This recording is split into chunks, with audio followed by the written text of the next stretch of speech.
Uma grande pesquisa de opinião com mais de 10 mil entrevistados em todos os cantos do país acaba de ser divulgada pelo ICL. Hoje a gente vai falar sobre economia, trabalho, empreendedorismo. Quais são os sonhos de carreira da população brasileira? Ter o próprio negócio, buscar mais lucro e independência, mesmo assumindo riscos. Essa é a escolha de quase metade dos brasileiros entrevistados. Deixar de ser empregado e construir um futuro melhor para a família é o ideal para 43% dos entrevistados. O negócio próprio se associa tanto à realização profissional quanto à mobilidade e à capacidade de gerar trabalho para os outros. Mesmo assim, o mérito e a realização vencem nessa balança. Ter um emprego estável, com direitos e benefícios garantidos no setor privado ou no Estado tem a preferência de pouco mais de 31% dos brasileiros. É aí que entra o cenário ideal de segurança, salário fixo, direitos garantidos e principalmente a estabilidade que um emprego CLT ou uma vaga no funcionalismo público proporcionam. O sonho de trabalhar para o Estado, num país desigual, combina proteção material com benefícios e aposentadoria com justiça social. A pesquisa traz ainda o universo das pessoas que preferem ganhar mal, mas ter o emprego dos sonhos. 6% dos entrevistados disseram que a realização profissional não tem a ver com dinheiro. É trabalhar com aquilo que se gosta, que tenha sentido e que permita uma vida tranquila. Quarta-feira, 28 de janeiro de 2026.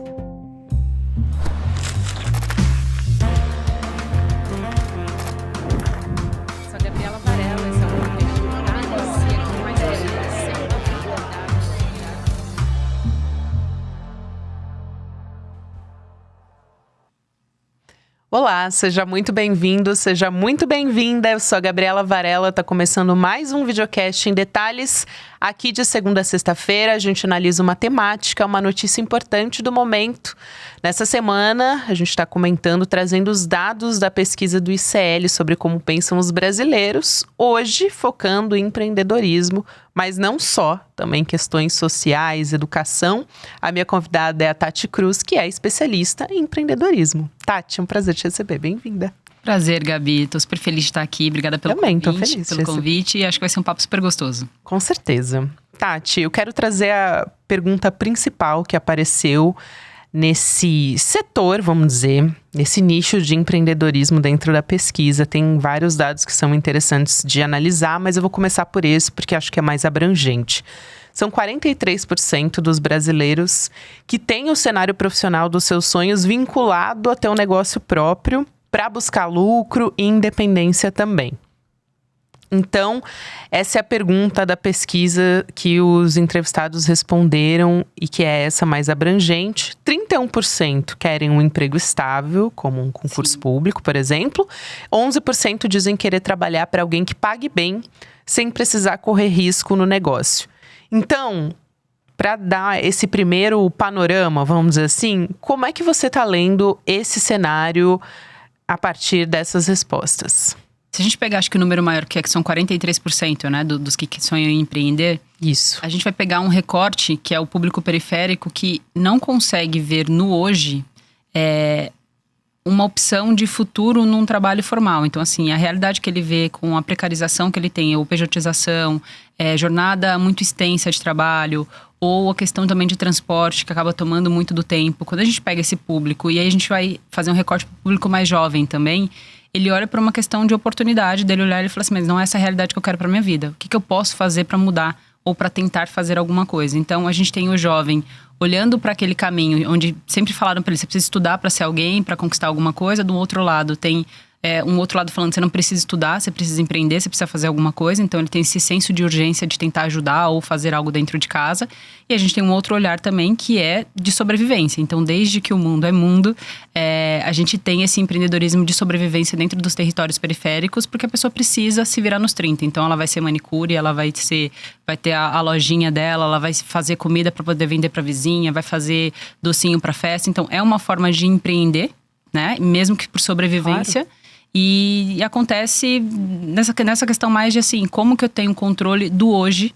Porque eu preciso do dinheiro hoje para poder pagar as contas. Ela não pensa mais do benefício, em plano de carreira, esse tipo de coisa, porque não é isso que acontece mesmo quando ela já está trabalhando numa grande empresa para um público periférico. É muito boa essa sua resposta e colocar essa parcela que você diz. Elas sempre empreenderam. A gente aqui nos bastidores, antes de começar a entrevista, a gente estava conversando sobre isso. A periferia sempre empreendeu. Sim. Então, esse é um discurso relativamente novo, que está na boca de muitos coaches. Mas a periferia sempre empreendeu pela sobrevivência. Se a gente for para falar de números, né, como os coaches, os grandes gurus gostam de falar, o potencial econômico e movimentação dentro das periferias brasileiras, eles passam dos 300 bilhões anualmente. Então, a gente está falando de um PIB maior do que muitos países, Bolívia, Paraguai, por aí vai. E as pessoas, como que elas empreendem dentro da favela? É com o que elas têm nas mãos, que elas sabem fazer. Qual que é a arte dela? É fazer o bolo? Ela vai fazer o bolo, vai vender para vizinha. Inclusive, eu falei no programa, né, quando a gente foi lançar a pesquisa, de que o primeiro ponto comercial dela é a calçada. O primeiro ponto comercial é a garagem, quando ela tem uma casa com garagem, quando não é um beco, né? O primeiro cliente é o vizinho. Então, esse público, ele já empreende desde que o mundo é mundo, né? Quem cresceu numa periferia, ele cresceu com um olhar de sucesso pro vizinho que tinha um bar, pro vizinho que tinha uma casa de aluguel. Mesmo que era um valor baixo, quando a gente fala de empreendedorismo e possibilidades, aquilo era um olhar de superação para ele. Aquilo era um olhar de que, nossa, ele vive bem.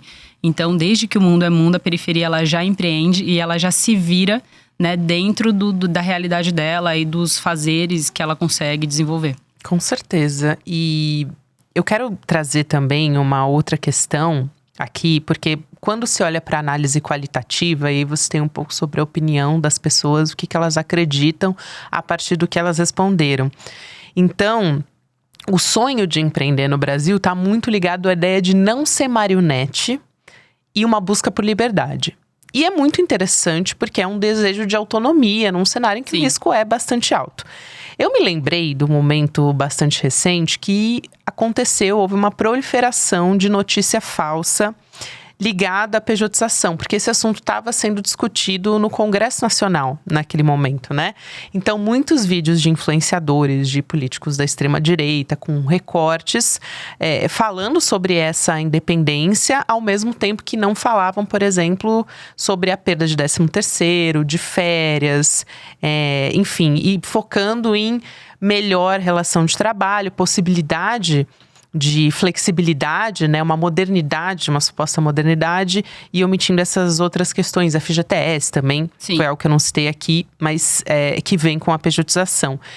Então, dentro desse discurso, tem um lado de que o trabalhador viraria um empresário, né? Só que, na verdade, ele é um empresário de si mesmo. Então, como é que se equilibra hoje, Tati, nesse conhecimento muito profundo que você tem e do seu dia a dia também, sobre um debate sobre empreendedorismo e, do outro lado, essa discussão de que um trabalhador virou um empresário de si mesmo, né? O que eu vejo muito, assim, dentro das periferias, né? E aí eu vou falar muito focado no público de periferia, tá? E eu vou falar daquela mulher que trabalha como empregada doméstica, da babá, do motorista de aplicativo. Vou falar desse grupo específico, assim, para poder aprofundar um pouco mais. É um grupo que já não tinha esses direitos, né? É um grupo que, infelizmente, ela já não estava conseguindo olhar com esse olhar de eu vou conseguir me aposentar, eu tenho algum benefício, né, para a saúde da minha família ou algo do tipo. Então, para esse público, é um público que já tem que se virar. Ela já vai ter que fazer jornada dupla, trabalhando como empregada doméstica, trabalhando como diarista, sem direito de nenhum. Então, neste público, ela só vê como um instinto de sobrevivência vender. Ela só vê como um instinto de sobrevivência vender algum serviço, fazer algo que ela consiga ter aquela renda, né, aquele dinheiro de imediato, porque ela precisa pagar a conta. Né? Ele precisa pagar a conta, é basicamente isso. E aí, quando a gente olha para um outro lado, que é quem teve um pouquinho mais de acesso, ele olha para uma realidade onde, se ele perde o emprego hoje, que ele tinha algum direito, né, resguardado, né, porque já estava numa empresa que conseguia dar aquilo para ele, hoje ele não tem nenhum direito trabalhista que assegure ele de coisas básicas como ele tinha antes. Então ele é obrigado, às vezes, a aceitar uma oportunidade de trabalho porque é o que tem à disposição. Ele não tem esse espírito empreendedor, essa vontade de empreender e por aí vai. Ele é obrigado a aceitar de qualquer forma. Ele não tem direito resguardado. E às vezes o que muda é que eles vão no discurso de que você vai perder 40%, você vai ganhar 40% a mais, né? Se você decidir ser PJ, e quando na realidade não é. Às vezes paga R$100 a mais. E é uma pessoa que, se o salário mínimo não paga os custos básicos, imagina o salário mínimo sem nenhum direito resguardado, né? Então é pior ainda. Aí você falou custos básicos. Eu até anotei aqui porque tem um subgrupo de 6% dos entrevistados que diz preferir um trabalho que traga realização mesmo que pague mal. E aí tem toda uma questão ligada a sonho, a vocação, satisfação pessoal, enfim. Mas a primeira coisa que eu pensei quando eu bati o olho no dado, assim, frio, eu pensei, quem que pode ter essa discussão hoje, né? Assim, porque tem um privilégio envolvido nisso. Só que aí quando eu fui olhar, eu até me surpreendi, porque no recorte de renda, a maioria que marcou essa resposta é justamente a faixa de menor renda, de até R$2.000. Então eu quero te ouvir sobre esse ponto de vista de uma necessidade pragmática, de sustentabilidade financeira, de eu preciso sobreviver, enfim, e de direitos básicos, ao mesmo tempo que tem essa questão do sonho, de trabalhar com o que eu gosto, com o que eu amo. Eu acho que ainda é um número muito baixo, inclusive, do que a gente vê no nosso dia a dia. Eu vejo, nós temos um coworking, né, um hub de negócios dentro de Paraisópolis, onde a gente estimula várias outras formas de pensar, de aprender, porque normalmente os cursos que vão para dentro do território para desenvolver jovens é sempre ligado a algo muito operacional. E a gente leva outras formas de aprender também, né? A gente não leva muito esse olhar só do empreendedorismo. Você precisa abrir a sua cabeça para ver as oportunidades que estão disponíveis, né? Então a gente fala muito sobre inteligência artificial, programação, fotografia, audiovisual, que entra muito nessa questão de sonho, né? E o que a gente consegue fazer dentro daquele ambiente é você pegar, às vezes, um aluno dentro do projeto Clique na Favela, que é um projeto de fotografia que tem dentro do Legado Paraisópolis, lá em Paraisópolis com a gente. Você pega um jovem que tá com 16 anos, que começa um curso sem saber muito para onde vai. E aí, a realidade que ele tem é da mãe trabalhando o mês inteiro para ganhar R$1.600 como empregada doméstica e por aí vai. E aí ele faz um curso, ele se destaca no curso, nos 6 meses posterior ao curso, os professores acabam indicando esses alunos, os que mais se destacaram, né? Então eles indicam para trabalhos, e aí você pegar esse aluno que às vezes no primeiro trabalho vai fazer R$2.000, para ele, é algo que ele vira e fala assim, eu posso realmente trabalhar com o meu sonho. Eu posso trabalhar com a minha arte. Então, para um número muito baixo, eu vejo que ainda existe essa possibilidade. E aí, dentro do meu olhar, do que eu vejo que é muito possível, né? Que a gente está falando de um público de classe C, D, as políticas sociais que a gente tem através de projetos é o que mais acaba dando oportunidade para esses jovens. Porque quando eles teriam a oportunidade de fazer um curso de fotografia, quando eles teriam a oportunidade de fazer um curso de inteligência artificial, programação. Então a gente tenta levar essas outras possibilidades para a gente poder também explorar quando esse jovem ainda quer sonhar. O que ele vai ser, como ele vai ser, a gente não sabe. Mas para esse jovem a gente quer dar o direito de pelo menos ele sonhar ou de retomar parte da autoestima que talvez a mãe dele não teve, o pai não teve, por aí vai. Isso. Tati, eu queria trazer mais um recorte aqui, que é o da meritocracia. Tem uma parcela que é interessante da gente trazer aqui, de que o debate sobre o que determina o sucesso é dividido para quem respondeu essa pesquisa, que 22% acreditam no esforço individual somente, enquanto outros veem a meritocracia como um mito que ignora os privilégios de partida. 34% é até maior, mas 22% é uma parcela importante, né? No recorte social, a maioria que respondeu que acredita na meritocracia se identifica como rico. Mas também ainda tem uma parcela que se identifica como pobre que acredita na meritocracia. Aí você vai olhar outras perguntas, né, da pesquisa e me chamou a atenção que tem um reconhecimento importante sobre racismo estrutural e desigualdade de gênero. Quando você olha, por exemplo, para a indignação sobre uma mulher negra receber menos do que um homem branco pelo mesmo trabalho. 42% responderam isso. Então, levando em conta essa discussão que a gente está tendo sobre pejotização, como é que você enxerga essa questão da meritocracia que está sendo colocada aqui? Como levando em conta também que, claro, quem respondeu, a maior parte que respondeu que acredita na meritocracia, se identifica como rico, mas ainda tem uma parcela que se identifica como pobre, que acredita nela também. Eu vou usar exemplos reais. Então, assim, não tenho como fugir um pouco do que é a minha realidade, né? Eu sou uma mulher lida como uma mulher branca, mesmo sendo uma mulher parda, né? Então, eu sou uma mulher parda, que faço parte de um grupo de movimento negro, né? Então, basicamente é isso. Não tive letramento racial, na minha infância, na minha adolescência, né, na primeira fase adulta. Não tive letramento político, porque tudo isso a gente está falando de um processo onde o Estado e o sistema fazem com que a base ela realmente é feita para trabalhar, estudar para tentar ser alguém, sair do território onde ela vive, porque senão ela não vai ser ninguém. Então, eu cresci com essa realidade. E muitas oportunidades me foram dadas, e pequenas oportunidades. Então, eu tô falando de uma mulher que é nordestina, mas eu não tenho sotaque marcado, então isso já não me marca no primeiro momento quando eu chego. E vivendo em São Paulo, a gente sabe que isso é algo que realmente é bem complicado. Eu sou uma mulher baiana, de mulheres pretas, todas empregadas domésticas, né? Mas quando você me olha, eu não tenho esse referencial, né? De uma mulher preta, de uma mulher de cabelo crespo, de uma mulher que fala com sotaque, ou de uma mulher que cresceu na periferia, né? Então, eu deixo isso muito claro, porque quando eu comecei a ter alguns acessos, e isso moldou a minha autoestima, na forma de falar, das oportunidades que eu fui vendo que eram possíveis ou não para mim. Então, eu não tive alvos que me pré-marcaram quando eu chegava nos lugares. Então, a cor não me pré-marcava, o cabelo não me pré-marcava, o meu sotaque não me pré-marcava. Então, isso me deixou chegar em alguns outros lugares. E que, às vezes, você acaba confundindo, quando você está tão preso na sua única vida, não olhar para o outro, não olhar para o sistema como um todo, você acaba olhando e falando, mas peraí, corre também, fulano cresceu no mesmo período que eu, estudou na mesma escola, por que tá fazendo isso? Porque o sistema ele é feito para você odiar realmente de onde você veio. Ele é feito para você odiar onde você cresceu, de onde você veio, você quer sair daquele lugar. E é muito difícil mesmo. Então, tanto para quem nasce dentro dessa realidade, e precisa sair dessa bolha, porque o tempo todo você é tratado ou é que ser visto, você tem que estar às margens, então você precisa sair daquilo. Só que ao mesmo tempo você precisa reconhecer de onde você veio. Então, por mais que eu estivesse acessando lugares, trabalhando, eu passei por todos os shoppings de São Paulo. Então, trabalhei no mercado de luxo a partir dos 18 anos. Então, passei por JK, Cidade Jardim, Iguatemi, todos esses shoppings eu trabalhei. Então, imagina você estar numa mesa conversando com as pessoas, com clientes, e ali eu tô falando de vendas de 300 mil reais para esposa de político, por aí vai, que prefere pagar em dinheiro e não quer nota fiscal, porque a gente sabe muito bem de onde vem o dinheiro, esse tipo de coisa.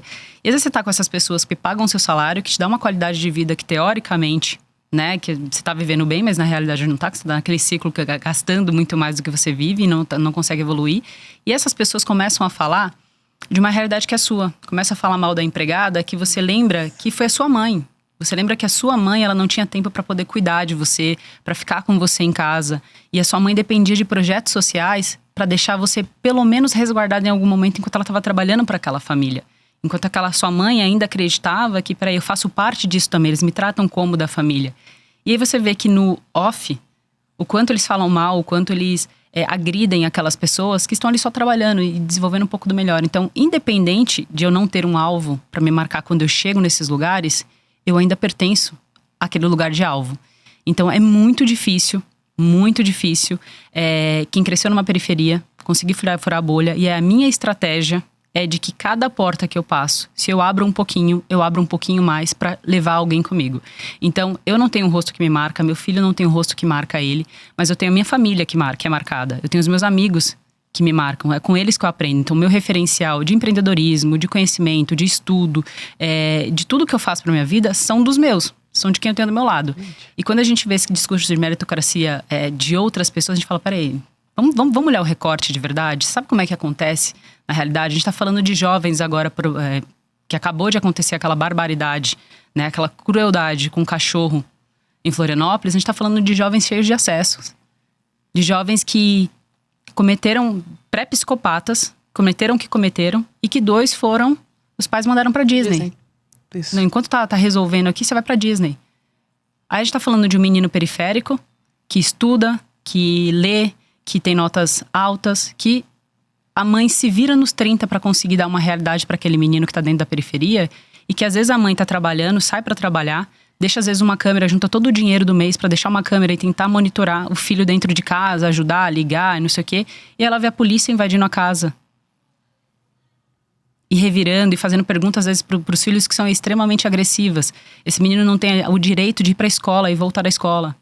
Então como que esse menino não cresce com revolta? Uhum. Então a gente vai perdendo na primeira infância, né? Então assim, o discurso de meritocracia é extremamente vazio. A gente sabe que é vazio. E todas as oportunidades que eu tenho de rebater, eu rebato porque não faz o menor sentido. É isso. E pode ter certeza que sempre a gente vai perceber nesses lugares que a gente não pertence, né? Exato. Eu também, assim, acessando a lugares com pessoas que têm mais privilégio do que eu e que não sabem exatamente de onde eu vim, eu percebo que eu sou muito bem aceita até o momento que elas percebem que tem uma barreira ali. Nossa, eu não sabia que a sua família era nordestina. Eu não sabia que você tinha estudado em escola pública a vida inteira. Eu não sabia. E aí vai criando, as barreiras vão sendo colocadas ali, né? Eu acho que o caminho é a gente ser estratégico mesmo, assim, e deixar o tempo todo super muito, assim, sempre eu deixo muito claro da onde eu vim, pra onde eu vou, o que eu posso ter de troca dali, sabe? Então, no final das contas, todo mundo tira alguma coisa da gente.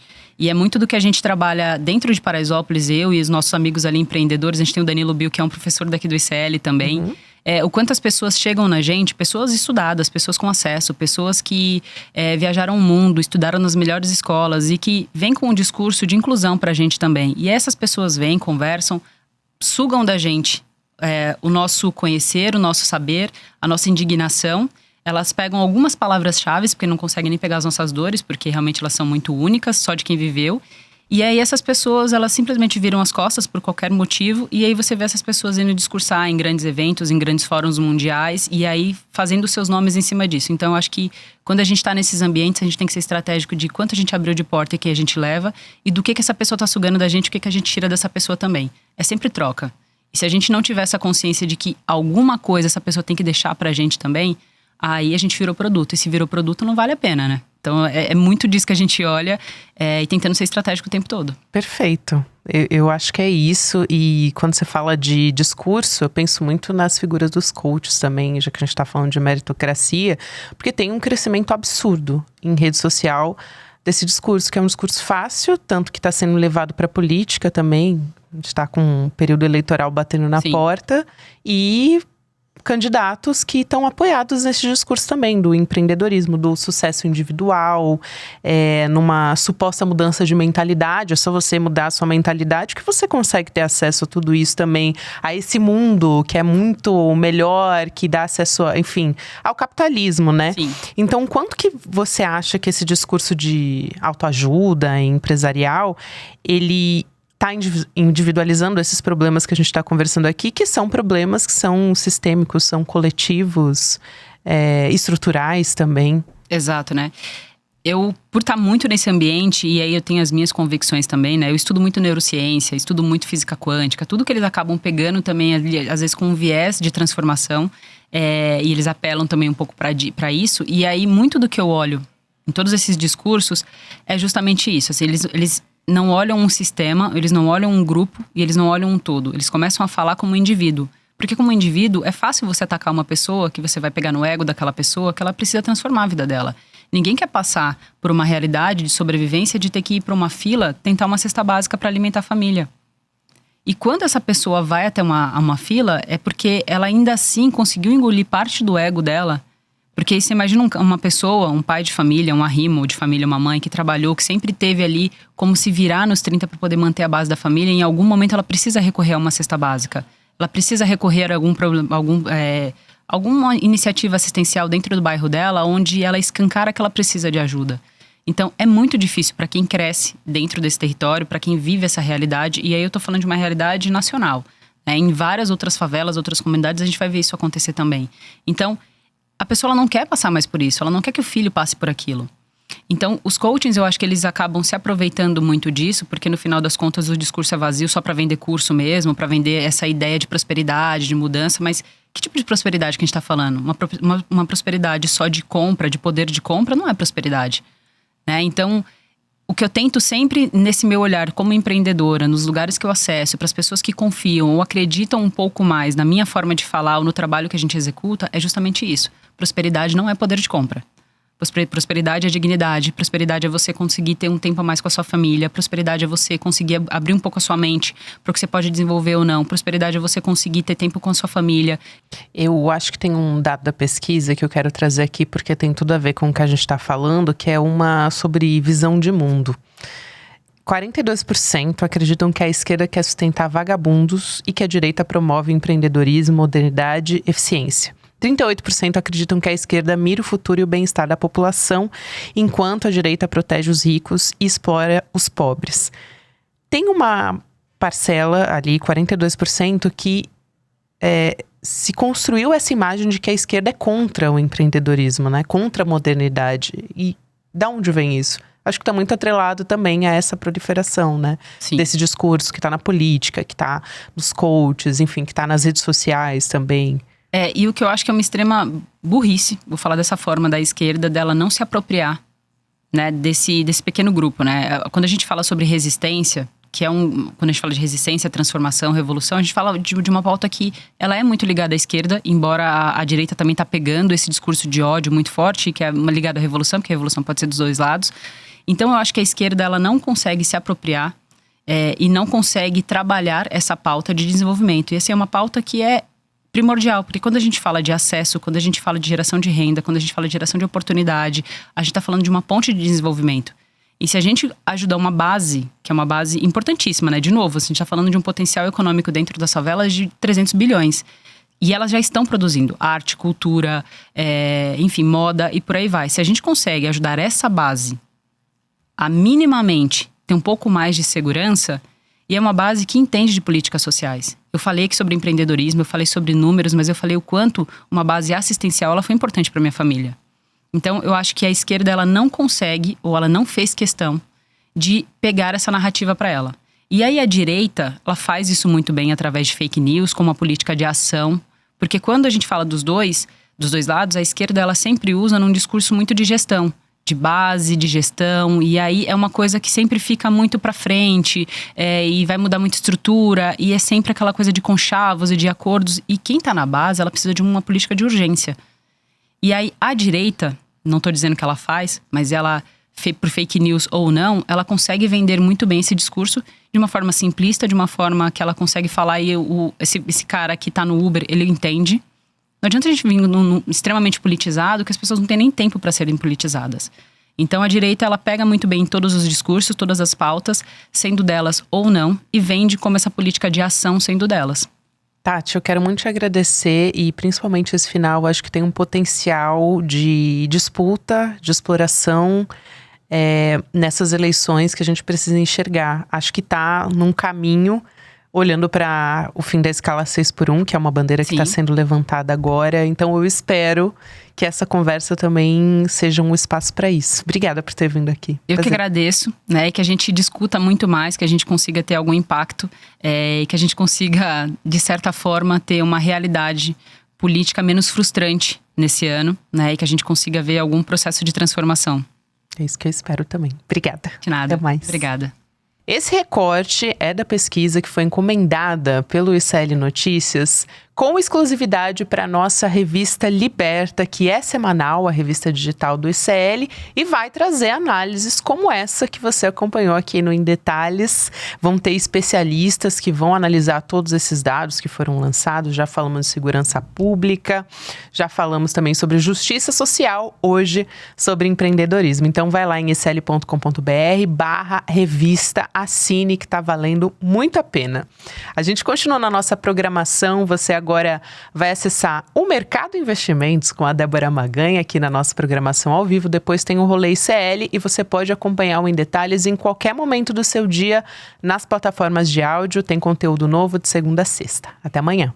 Nos últimos meses, o mercado financeiro do Brasil viu de tudo. Dólar oscilando, bolsa surpreendendo, fundos multimercados se recuperando depois de anos. Enquanto isso acontecia, muita gente que segue o mercado tradicional simplesmente não entendeu nada. Porque a verdade é uma só. O que o consenso do mercado fala não é necessariamente o que acontece no mundo real. E é justamente por isso que no dia 29 de janeiro, às 8 horas, eu, Débora Maganha, vou estar lado a lado ao Eduardo Moreira no Mapa da Mina de 2026. Uma aula gratuita para te mostrar os caminhos para os investimentos e finanças em 2026, mostrando as tendências para dólar, bolsa, juros, fundos e oportunidades. Sem o filtro da Faria Lima, sem interesse escondido e sem armadilha. Fala pessoal, tudo bem? Leandro Demore aqui para dar uma notícia incrível. O ICL tem sua própria revista digital, a revista Liberta, um novo espaço de jornalismo profundo, crítico, com a nossa cara, feito para quem quer entender o Brasil e o mundo além da superfície. Na revista Liberta, você vai encontrar os maiores articulistas e colunistas com análise sobre política, cultura, atualidades e, claro, muito pensamento crítico. Esse vai ser o nosso espaço semanal de reflexão em profundidade. Faça agora mesmo a sua assinatura. Acesse icl.com.br/revista. E se você já é aluno ou aluna de algum curso do ICL, tem um benefício especial para fazer parte disso com a gente. Um desconto exclusivo para garantir a sua assinatura. Revista Liberta é o ICL em profundidade.